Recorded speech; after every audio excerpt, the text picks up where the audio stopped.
Hi, and welcome. You're listening to the X22 Report. My name is Dave, and this is episode 1695 and today's date is October 21st, 2018, and the title of the episode is The Economy Has Just Turned, and So Are Countries.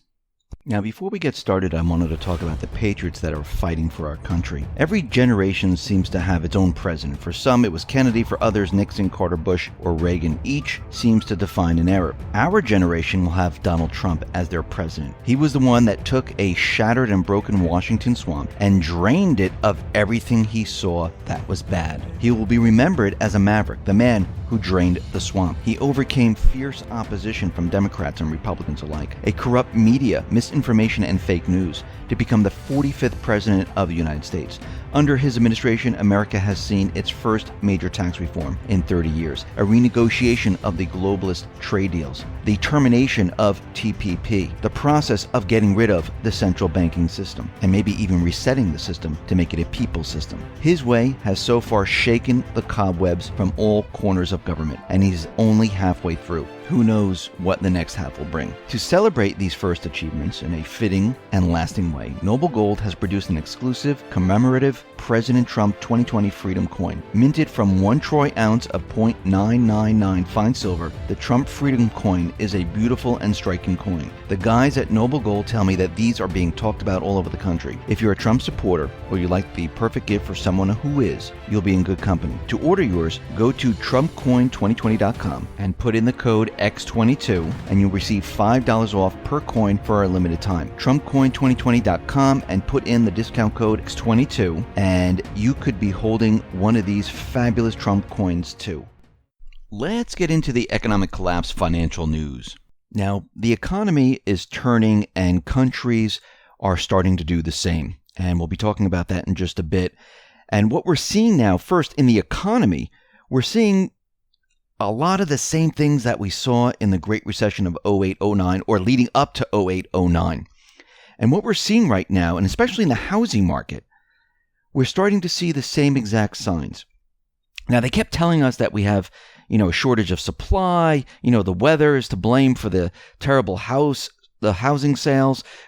They came up with all the different reasons of why housing is not doing as well as it should be doing. Remember, they've blown up bubbles in 20 different cities, and they continually point to these cities telling us how great it is. But when we look at every other area in the country, well, it's not doing that great. And we're seeing traffic start to slow, prices are coming down, and interest rates are rising, which basically is kicking a lot of people out of the market. Now, report came out on the existing home sales for September, and they were completely awful. They fell by 4.1% from a year ago. This is the lowest since November 2015. And the National Association of Realtors blame this on high mortgage rates. Yes, mortgage rates are moving up, but when we really look at the mortgage rates, they're still very low. I mean, the Fed has been hiking its policy rates, and mortgage rates have been rising, and they're around 5% or a little bit over 5%. This is for a 30-year fixed rate. And this is still very low when you compare it to previous years, especially before the financial crisis.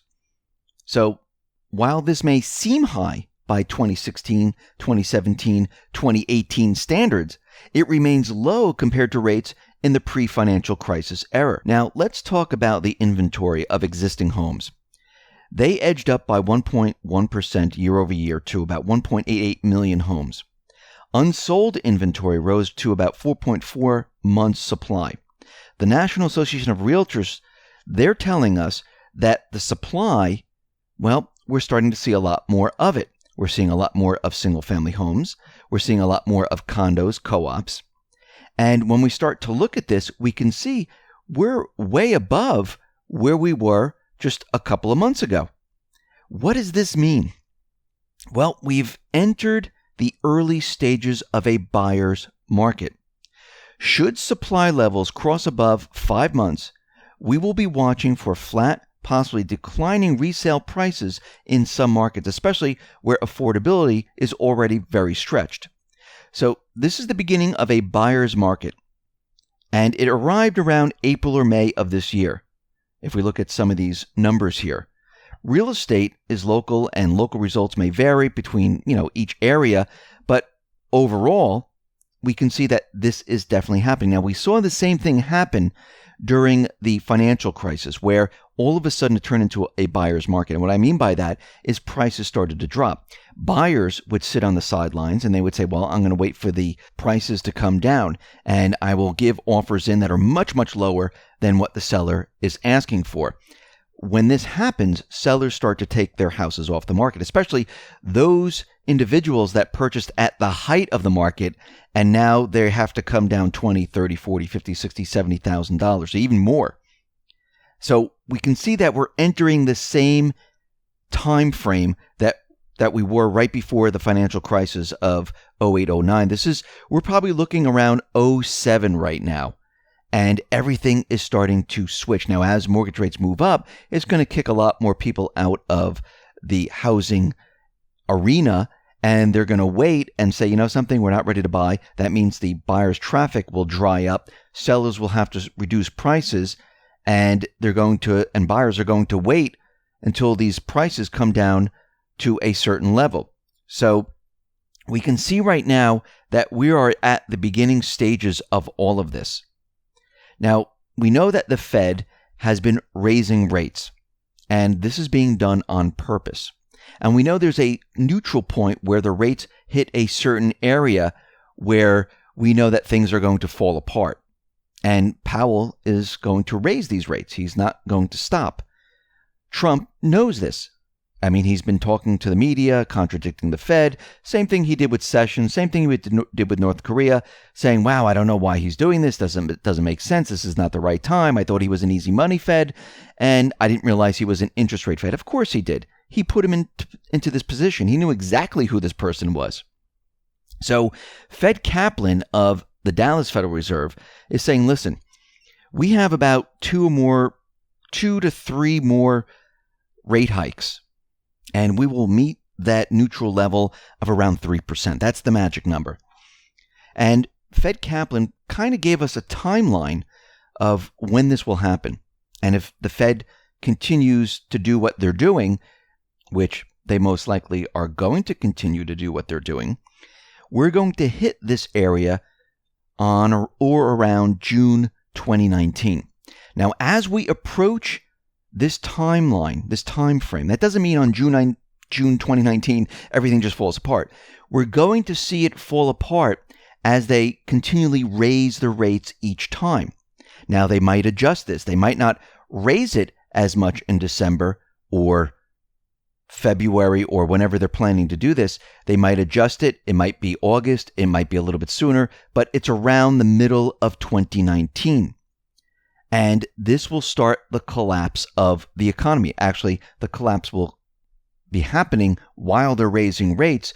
But again, the statistical numbers with the stock market, with GDP numbers, with unemployment, is not going to show that anything's happening. But we're going to show that everything's starting to fall apart and fall down.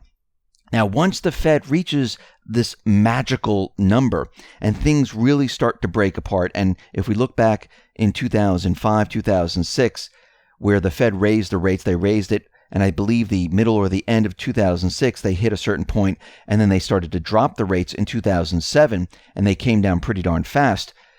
The economy was already falling apart in the beginning of 2007. And it got worse and worse and worse as time went on throughout the year of 2007. And when we hit 2008, things really started to speed up and things started to fall apart very, very rapidly. I believe we're going to see the same thing. 2019, the middle of 2019, that will be the trigger. And then by the end of 2019, it's really going to fall apart. And if everything holds steady in 2020, things are going to start to really crumble apart and fall apart, and the economy is going to start to implode on itself. And I believe at this time, the Fed, the deep state, those individuals, and you have to remember, there's certain individuals in these organizations that are not working with Trump, they're working against him. They're going to try to blame Trump on all of this. Trump and his administration, the Patriots, they're going to turn around and say it is the Fed. That's why Trump has been setting up the narrative. So we can see already that this is moving towards that time frame. And remember, this is not a crystal ball. We're not predicting any of this. We're just going by the indicators and what we're seeing right now. But Another indicator is that Sweden's most powerful family, they are bracing for the next global crisis. The Wallenbergs, these are renowned bankers, industrialists, politicians, bureaucrats, diplomats, and they are a large Swedish industrial group in Sweden. And they're looking right now to protect themselves from the next global crisis. Remember, the insiders know exactly when something is going to fall apart, and they always know in advance. They know exactly what to do, and all the retail investors and the house flippers, they have no clue. They're riding on the coattails, and these people are getting out of the market, getting out of the housing market, and preparing and protecting themselves, while others are thinking, wow, this is just going to continue, and I'm going to keep doing this. And then all of a sudden, those people who are in the market, those people who are in the housing market who are flipping, they're the ones who actually get hurt. And then these people come in and buy up the same exact thing that they dumped for pennies on the dollar. This is how it works. But we can see already that countries are preparing for all of this. And we're getting ready to transition into a completely new system. Actually, we are transitioning right now. Remember, Russia and China, they pledged to reduce their reliance on the dollar by increasing the amount of bilateral trade conducted in rubles and yuan. They created their own payment systems. Now, Russia started this back in 2014, and we reported on this because we saw what was happening at that time. They had it completed for their internal payment system. Remember, it wasn't supposed to go global. Now, the Russian alternative, known as the System for Transfer of Financial Messages, has attracted a modest amount of support within the Russian business community, with about 416 Russian companies that have joined this. And now, after a senior Russian official advised that our banks are ready to turn to SWIFT, it appears the system has reached another milestone. It's ready to take on international partners in the quest to de-dollarize and end the U.S.'s leverage over the international financial system. So Turkey, China, India, and many others are among the countries that might be interested in Russia's payment system. And once these countries start to join and start to use it, other countries in the BRICS system are going to decide to use it also. We're going to see the African nations decide to use this.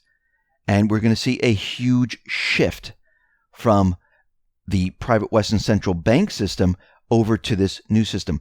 Other countries right now, they are transitioning away from the U.S. system. Now remember, let's not get confused here.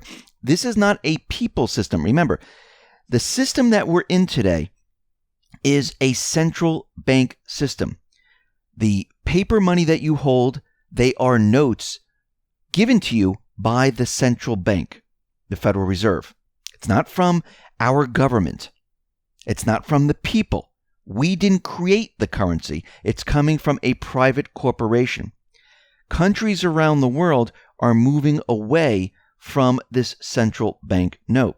And I think this is why Trump and his administration, the Patriots, are moving so quickly to get out of all of these globalist deals, these trade systems, and move away and into the bilateral trade agreements. And remember, they're doing this as fast as they possibly can because they know what's coming. They know that this system is one gigantic illusion. Trump, before he was president, he said it right out. It's false. It's a false economy. When he became president, he realized that he had to use the weapons against the central bankers, against the deep state, and show that the economy was actually doing well. And it allows him to do many different things. It allows him to negotiate trade deals. It shows the mainstream media the economy is doing well. The deep state has a very difficult time fighting against that, saying that, oh, because of his tariffs, because of what he's doing with the trade deals, because of what he's doing with all this stuff, he's responsible for the economy doing poorly. So remember, he needed the economy to look fantastic. So behind the scenes, he can change everything without the mainstream media, the deep state, harping on how he's destroying the economy. He kind of used their weapons against them. And the rest of the world is transitioning. Actually, the United States, we are transitioning right now. A lot of people don't see this. I mean, a lot of people didn't see it in the 70s. They didn't see the transition from a gold standard to a petrodollar standard and the big changes that were coming where the central bank, they didn't have any more checks and balances. They have nothing. And the government had no more checks and balances. So right now, we are in the middle of a transition. The economy is turning very rapidly. Countries are now turning to new systems, and it's all happening at once. And a lot of people don't even realize it's happening. And this is why once we get to that stage where the economy starts to fall apart and the market comes down and we have problems, yes, we're going to have very bumpy roads. And hopefully it's not for a very long time. Hopefully they have different mechanisms in place to bring us out of this into the new system. But we know that for a certain period of time, we're going to have to manage this. And we're going to have to prepare ourselves to get through this area, just like Russia had to do, just like Argentina, Venezuela, and many and Germany back, in the 20s and 30s. We all have to do the same exact thing because you're moving from one system into another. And yes, we're going to see inflation. Yes, we're going to see credit freezes. We're going to see a lot of these different things. And that's why you need to be prepared and ready for this because the transition, it has already begun. Listen, everyone, thanks a lot for listening. Be well, be safe, and especially be prepared. Thanks a lot.